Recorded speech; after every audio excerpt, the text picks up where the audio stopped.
இந்த மகாமேருவை பிரதிஷ்டை செய்து வழிபட்டவர் ஸ்ரீலஸ்ரீ வாழையானந்த சுவாமிகள் எனும் அருட்சித்தர் ஆவார். இந்த இடத்துக்கு பேரு சித்தாந்த நிலையம் என்று ஆரம்பத்தில் வழங்கப்பட்டது. வாழையானந்த சுவாமிகள்னு ஒரு அருட்சித்தருடைய காலத்தில் இது உருவாக்கப்பட்டது. இந்த வாழையானந்த சுவாமிகள் காரைக்காலுக்கு பக்கத்தில் ஒரு பொன்பேத்தி அப்படிங்கிற ஒரு கிராமத்தில் தோன்றினாங்க. 1870 ஆண்டில் அவங்க அந்த ஊரில் பிறந்தாங்க. சின்ன வயசுலேருந்து ஆன்மீகத்தில் நாட்டம் கொண்டு அவங்க வெளியூர் ஒவ்வொரு ஊராக தேசாந்திரம் போய் நிறைய ஏராளமான திருத்தலங்களுக்கெல்லாம் போய் அங்கங்கே தங்கி நிறைய அனுபவங்கள் நிறைய பெற்று மறுபடியும் இந்த இடத்துக்கு வந்து ஒரு 12 வருஷம் இங்கே தவம் பண்ணாங்க. எல்லா ஞானிகளும் மகான்களும் இந்த 12 ஆண்டு கால தவங்கத்தை ஒரு பெருமையாக நினைக்கக்கூடிய ஒரு அமைப்பு உண்டு. அதுமாதிரி சுவாமிகளும் இந்த 12 வருஷம் இங்கே தவம் பண்ணியிருக்காங்க. அந்த 12 ஆண்டு காலத்தில் அன்ன ஆகாரம்லாம் ஒன்றும் இல்லாமல் இயற்கையாகவே அவங்க வந்து முழுமையான தியானத்தில் பண்ணியிருக்காங்க. அது சாத்தியமா? உணவு இல்லாமல் நீர் இல்லாமல் உயிர் வாழ்வது சாத்தியமா அப்படிங்கிறது இப்போ விஞ்ஞானபூர்வமான கேள்வி. ஆனால் ஆன்மீகத்தில் அதுக்கான விடை தியானத்தில் இருக்கின்ற பொழுது யோக மார்க்கத்தில் சகசிராரம் என்று சொல்லக்கூடிய 1000 தழை உச்சந்தலையில் இருக்கக்கூடியது. அதிலிருந்து இறைவனுடைய சக்தியினால் அந்த இறை சக்தியை உணர்கின்ற பொழுது அமிர்த பிரவாகம் வரும் என்பது ஒரு நியதி. அந்த அமிர்தம் என்பது ஜீவசக்தி. அந்த ஜீவசக்தியை உணவாக உண்டு கொண்டு ஒரு மனுஷன் எவ்வளவு காலம் வேண்டுமானாலும் வாழலாங்கிறதுனா ஆதாரங்கள் நிறையா இருக்குது. அவதார் பாபாஜி மாதிரி 3000 வருஷங்கள் வாழ்ந்ததற்கான வரலாறுலாம் சொல்கிறாங்க. அதுமாதிரி சுவாமிகள் அது மாதிரி வாழ்ந்தாங்க. அதனால அந்த 12 ஆண்டு காலம் அவங்க உணவு இல்லாமல் இருந்ததுனால அவங்களுடைய ஜீவசக்தியும் ஆத்மசக்தி உயிர் சக்தி எல்லாம் அதிகரித்ததை தவிர அவங்களுக்கு குறையில மிகப்பெரிய வல்லமையை பெற்றார்கள். அந்த மாதிரி இருந்து அவங்க அட்டமா சித்துகள்லாம் பண்ணாங்க. அவங்க சித்தாடிய சம்பவங்கள்லாம் இங்கே நிறையா பேர் இங்கே அனுபவமாக எல்லாம் சொல்லிகிட்டு இருக்கிறாங்க, நிறையா பண்ணியிருக்கிறாங்க. சுவாமிகளுக்கு இங்கே சீடர்கள்லாம் இன்னும் ஒரு 2-3 பேர் இங்கே சீடர்கள்லாம் இங்கே இருக்கிறாங்க. இருக்கக்கூடிய சுவாமியில் பெரிய சுவாமி இந்த ஏரி பக்கத்தில் வாழையானந்த சுவாமிகள்.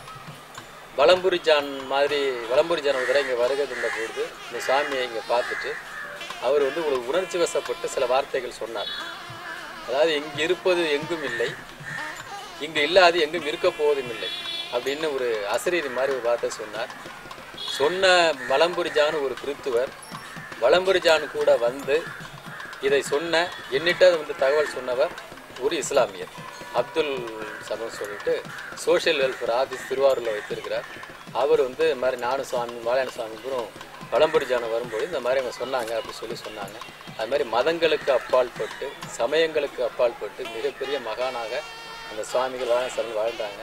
வாழையானந்த சுவாமிகள் இங்கே இருக்கின்ற 1890 வாக்கில் இங்கே வந்திருக்கிறாங்க. வந்து ஒரு தவம் பண்ணுவதற்காக ஏற்படுத்தப்பட்ட இடம் இது. ஒரு 12 வருஷம் தவம் பண்ணுறதுக்காக இடத்த உருவாக்கி அவங்களே வாங்கி எல்லாம் பண்ணாங்க. இந்த இடத்தை வாங்குவதற்கு, பொருளை ஈட்டுவதற்கு, சொத்துக்களை சேர்ப்பதற்கு சுவாமி கையாண்ட முறை ஆன்மீகத்தை வியாபாரம் பண்ணலை, முழுக்க வைத்தியம் பண்ணாங்க.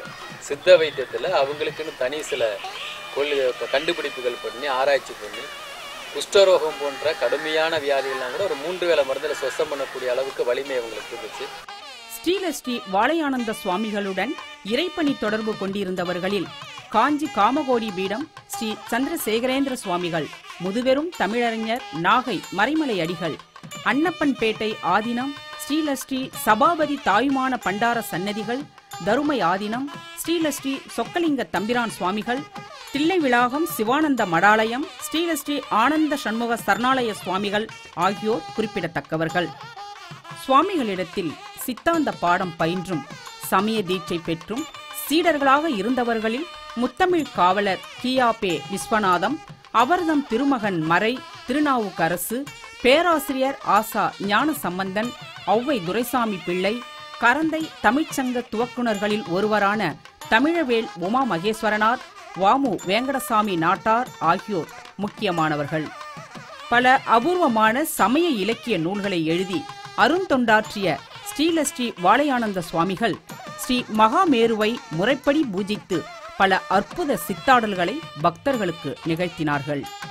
அவர்களுக்கு பிறகு பூஜையின்றி இருந்த ஸ்ரீ சக்கர மகாமேரு கடந்த 1/1/2004 முதல் மீண்டும்